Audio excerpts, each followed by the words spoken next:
Hi everyone, and welcome back to Cards and Castles Tournament of Champions. So what's the news? Black market boosters? A new item into our store. It's a black market booster. Only be around for a short time. We are currently chasing ninjas around our warehouse, but in the meantime you'll be able to buy these special packs with a guaranteed legendary and a ton of other rare cards. Oh, excuse me. We anticipate we'll have this ninja situation under control before Sunday morning, so get them while you still can. I think I may have missed it, but let's take a look, shall we?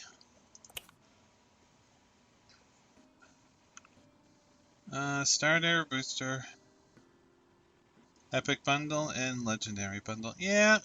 Missed out on that, but that's okay. It happens, no big deal.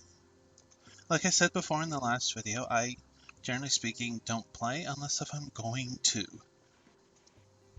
record. You notice my card points have changed because I have played a few just practice games in the scenarios. Now, I said we would go through the cards of one of the groups, one of the factions, and I think we'll do that after we do a scenario.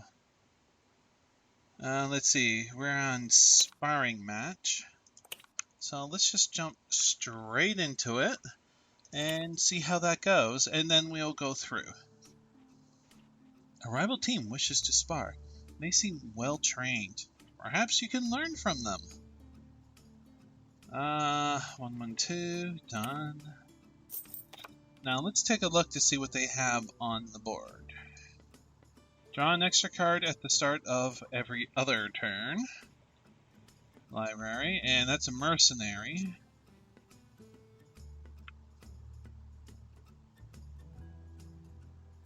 No, they pay gold. They're actually going to be in a deficit initially. So I think we're going to do this. Go in between, excuse me, and end turn.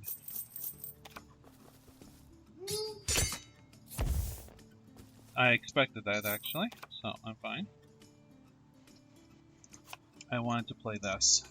Because they have a deficit, they can't play a card unless something else happens. So let's see what happens here.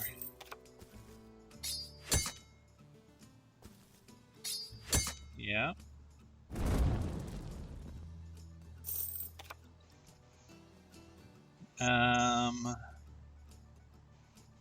Deal 3 damage. Okay, we will be... Let's get rid of that one just in case if something happens. We're a guaranteed kill with the peasant militia. Do we want to sacrifice our peasant militia? Yes. That's how we'll do that.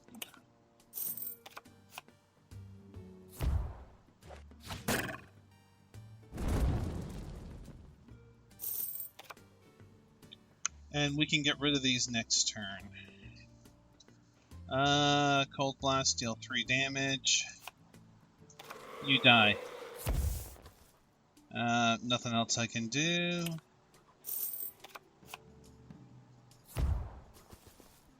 Aw, darn.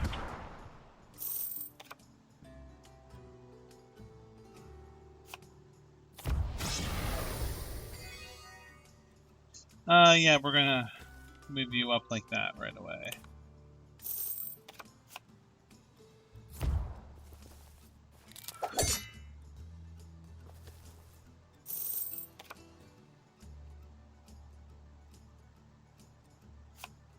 Because we want to draw that card.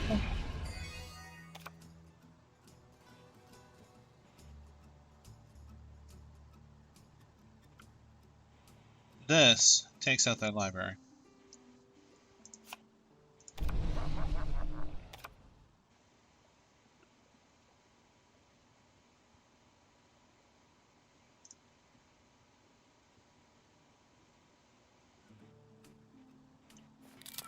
Yeah, we'll play it that way. I was thinking there for a second, should I move that up to there? No.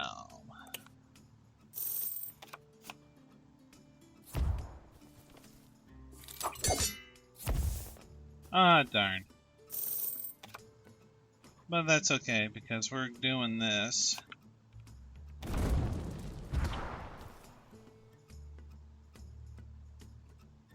Deal 5 damage to a unit or building.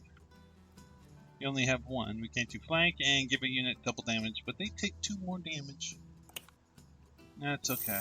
So we're going to get hit by 7 unless if I pull something. Anything.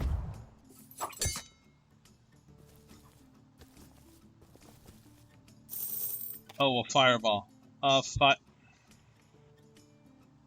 We are hang on.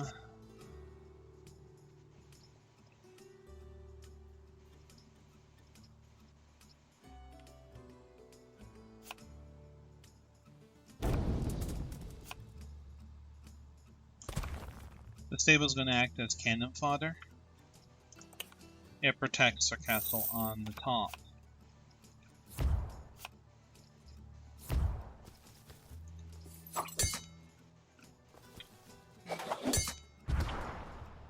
It protects us from a little bit of damage.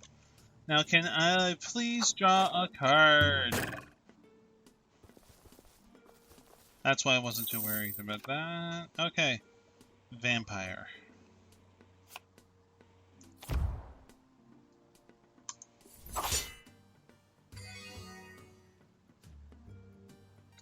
Lives. From him, it's a start. No, we lose. Nothing I can do with that. Alas, alas, alas. Yep. Oh yeah, I noticed in the practice mode, if you get defeated, you still get 5 card points. Which is nice. That's how I ended up with 405. You win, you get 10. Yeah, that's fine. That works quite well. Let's see, where we go. My cards? Cards for... We will go through... no.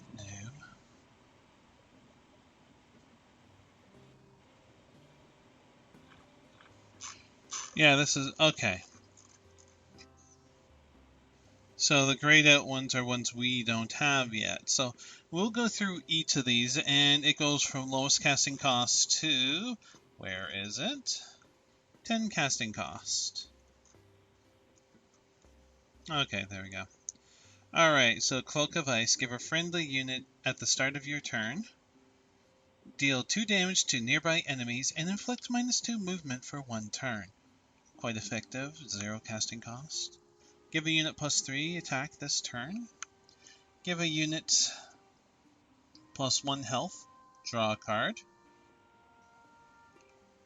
You actually don't want too many draw a card type cards or anything like that in your deck.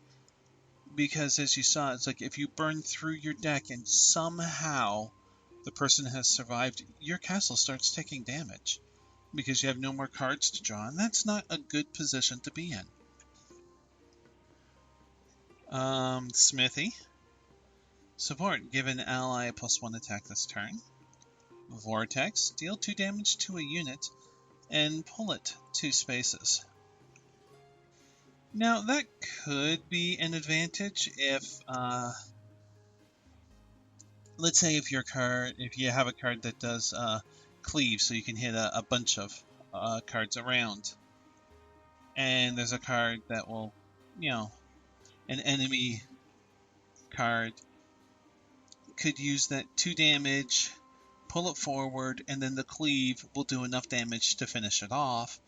You've now taken out an extra card in a fight sequence like that, which is not bad.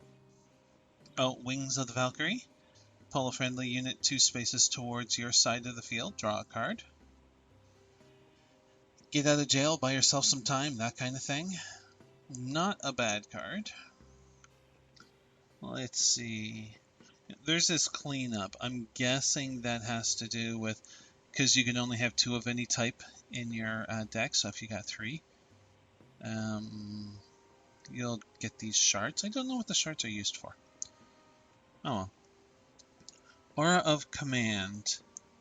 Give a unit aura +3 attack. This, thinking of it, that might be a good card to put into, say, a support. I have that healer, the shaman. I put this on it, and then everybody that is within range of that aura is getting a bonus to attack, and then the shaman can heal as well.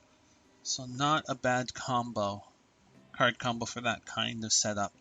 The other cards will act as like a defensive shield around the the shaman. That's the word I'm looking for. Okay. Deal 3 damage to a unit and push them 2 spaces toward the enemy side. Now, I like that because it forces the enemy to retake that area or move forward if they survive the 3 damage. Buying you a little bit of time. The Farsight. Give a ranged unit +1 range this turn. Draw a card. Not bad. Very situational.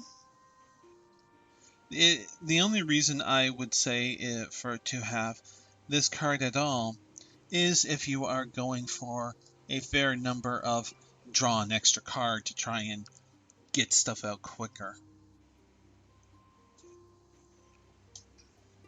Hall of Winds. At this, hang on a sec. No, it still clicks. Okay.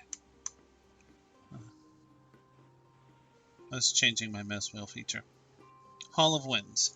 At the start of your turn, knock a random enemy back 2 spaces. Nice card, actually. Combine that one with the Ice Tower, which will randomly, hinder movement. Quite funny combination, I think. Yeah. Storm Strikes. Give a unit Lightning 2. Attacks will chain damage to nearby enemies. Which, you think about it, this is a buff card, and that would be highly effective. It would be the same idea as, like having a cleave. Even though it's not cleave, don't put in the comments, it's not cleave, it doesn't work that. I know, don't worry. But it's kind of like cleave hits multiple cards. This can hit multiple cards, only you can make any card that would work with that. I mean, it'd be interesting to put this on, say, a range unit like a wizard or something like that. So you have a range, and then anything around it would get lightning, which is kind of cool. Wind Weapon. Give a unit +1 attack, +1 health, and knockback. I think this card might be underrated. I don't mean by the community, I mean by me. I mean, you're buffing, making a card stronger, and knockback, which is always nice, so you can get it away from a unit, that kind of thing. So it'd be very effective. Okay, Winds of the Ice Sea. Push all enemies back 5 spaces. Ooh, that's the... Winds of the North. Push all units 2 spaces toward the enemy side. That might be very effective for some of the scenarios. You saw how the board starts with 2 or 3 of them. You get this in your opening hand, or 2 of them in your opening hand, like turn 2, boom, buy some time. Turn 3, boom, buy a little more time. And in turn 3 you can get out a 1 casting cost as well. So that would be good. Armory. Your units gain +1 attack and +1 health. Oh, that's just good. So these light grayed out ones I don't have, so Battle gear. Give a unit +2 attack and +2 health. It is a good card. 3 casting cost, a little bit steep, but it's a good boost of a card for sure. Call to War. Give all your units +1 attack and +1 health. I like that because it's even though it's a low number, it's across the board, like across the map. So if you somehow have 5 creatures out, okay, and then you plop this thing down, all 5 are getting boosted up. That's pretty cool in my books. Ice Weapon. I'm sorry for having to scroll like this, but it's how they've coded things. So it's not a smooth roll, it's a click. And this is just how it's showing up on my screen. I do apologize. Okay, so Ice Weapon. Give a unit +1 attack, +1 health, and on hit, inflict -2 movement for 1 turn. Not a bad thing. Might of the Minotaur. For 3 casting costs. Okay, so here we can read these without scrolling. Give a unit +5 attack and knockback of 5 spaces this turn. Call upon the beast, and it will be the last thing they ever see. I like that. Sharpened Blades. Give a unit +2 attack and draw a card. Not bad. It's a draw card. Temple of the 5 Gods.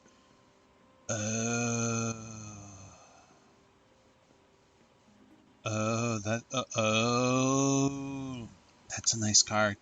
I want it. Your units gain lightning 1. Attacks will chain damage to nearby enemies. All your units. Yes, please. Okay. Warrior has the cleave and knockback. I do like that. 3 for 3/3 and cleave and knockback. Battering Ram deals 7 damage to enemy target for each unit you have next to the target. Oh my. It's possible to do a lot, actually. Yeah. Now, I don't know if Diagonal counts as next, but immediately I see 21 points of damage for sure. Diagonal, I don't know. But that's very much a nice finishing move, doing massive damage to an enemy castle. Okay, give all your units +3 attack this turn. Battlecry. Good buff, temporary. Ice Weaver. On hit, inflict -2 movement for 1 turn. See, Ice Weaver, I would swap out the Wizard for Ice Weaver. I don't know, I can't remember the casting cost for that, for the Wizard, but it does the same damage. I think it has the same range and same health. So, the fact that it has an additional movement penalty is very nice. A Lightning Blade. Give a unit +1 health and lightning 3. Wow, that's nice. Give that to, say, something simple like the warrior that has the cleave and knockback. That would just be awesome. Tower of Ice. At the start of your turn, inflict a random enemy unit with -2 movement for 1 turn. Yeah, it's good. Blizzard. Teal 2 damage. Right, Sarah, try and read. Deal 2 damage to all enemies and inflict -2 movement for 1 turn. Very effective spell. I would probably, like, something like Cycle of Dominion or maybe some of the other cards, I'd put in Blizzard in place of that because of the -2 movement. And it's everything on the board, so it's very effective in that sense. Not a lot of damage, but sometimes just knocking down the health is enough to, okay, well, my creature's going to die, but then so is yours. Gundarr. Not Gundarr. Gungnir. Spear of Odin. Give a melee unit piercing attacks, striking an additional enemy behind the target. They also gain +3 attack and +3 health. I think this is a legendary. That would be good. Oh, excuse me 1 second. I had something tickling my throat. Not very good. Okay, that certainly has its place. The 3 attack and 3 health seriously helps. And piercing attacks. I say the piercing attack isn't as big of a deal as this buff here, because that really helps out.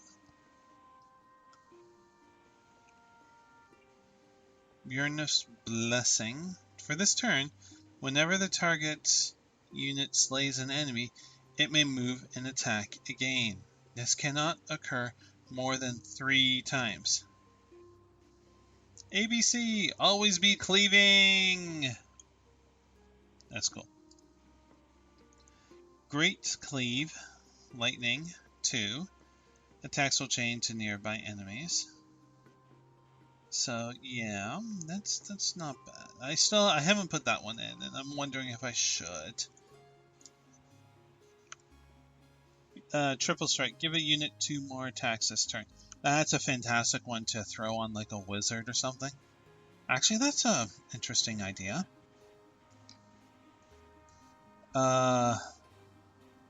You get the Fire Sorcerer that can attack 3 times, but then basically kills itself because of like a feedback thing. It's doing 6, so it's 18 points of damage. It's not a bad idea, thinking it. Because it doesn't say that it has to be a melee, right? And then we have the hero, Bjornif the Ancient Hero. Knockback 5, which is cool. On the turn Bjornif is played, each time he slays an enemy unit, he may move and attack again. So I think with this one, what I would do is not cast to get out and then move into position to attack on the second turn or something. I'd wait until something is close and then just go play this and then attack and chain move. I think that's how I would play that card the most effective. Someone who has used this card would have a better idea than me. And we can't test that out at all. Which reminds me, we don't have the hero card, but it wouldn't be bad to put this in place of a hero card. I'll have to think about that. Okay, well, we've gone through all the cards. How to design a deck and strengths and weaknesses. Well, just in looking at this, if you're to make a pure blue deck, I would look at things that buy you some time by pushing the enemy away or pulling it towards you to be taken out by another card. And it has a fair number of draw a card. I would use that to some degree, but not exclusively. It's not inputting in 2 of this and 2 of this and 2 of this just to draw more cards, because you don't want to draw too much too quickly. You'll end up severely hurting your hand and deck and not being able to cast things. So this is a balance. It does have a fair number of buffs, and it has ways to seriously increase the DPS of a card. I know DPS of a card in the turn-based thing doesn't quite fit, but you know what I mean. So, I would focus on cards that would slow down my enemy or push him back, and buff up my buff up my creature cards, either through auras or gear, if you will, sharpened blade, that kind of stuff. It'd certainly have a Tower of Ice. Even though it is random, it's still better than nothing in slowing down the enemy in that sense, and I have it, so based off of the cards that I do have, here we go. Based off the cards that I do have, let's not get confused, I would do things that would try and hit multiple opponents, possibly multiple times, slow down the enemy, and with draw a card type stuff. That's how I would try and do it. If I was to go pure blue, I'd put in this card, one of them, and I would save it because it's just one coin. And I would save it for this card is too valuable to lose. We could really just recast it next turn, and I would play it. If it was going to be in a position next turn, it was toast. You know, I would certainly do that. I almost feel that for 2, dealing 3 damage and pushing him toward the enemy side is almost a freaking must. This card here. It's just way too strong overall, I think. Anyways, well, that's the Vikings faction. Going through all the cards and how I would attempt to build a deck of just pure blue. And looking at them. Slowing down the enemy and drawing extra cards to buff up my cards, buff up my creatures to kick butt. I know that sounds like, well, all of them do that. Well, looking at the fire cards that I have when I was putting together the Ice Fire deck, I would have to say that I would focus very much so on damaging spells. Spells that target groups of the enemy and just nuking them into the ground. Spells that target buildings in the castle. So this one's definitely more of a spell heavy. This one's more of, the Vikings are more of a buffing and slowing down the enemy, I feel. So that's the kind of focus that I would do. I'm not saying that this is a surefire way to do it. This is just my experience so far with the cards that I have. That's how I would go for it. Which is not a bad idea. Anyways, yeah, we've been going at this for about half an hour. I do hope you enjoyed this video and going through the Vikings and the one fight that we had at the beginning. And in the next, we will be going through the Crusaders, these people, and still doing a match in the beginning and see how we do. I will probably tweak the deck slightly, maybe, or just see. Hard to say. Anyways, yeah, so I already said, yeah, I hope you enjoyed everything, and I hope you'll come again for the next installment to Cards and Castles Tournament of Champions. But until then, please do be safe. Bye!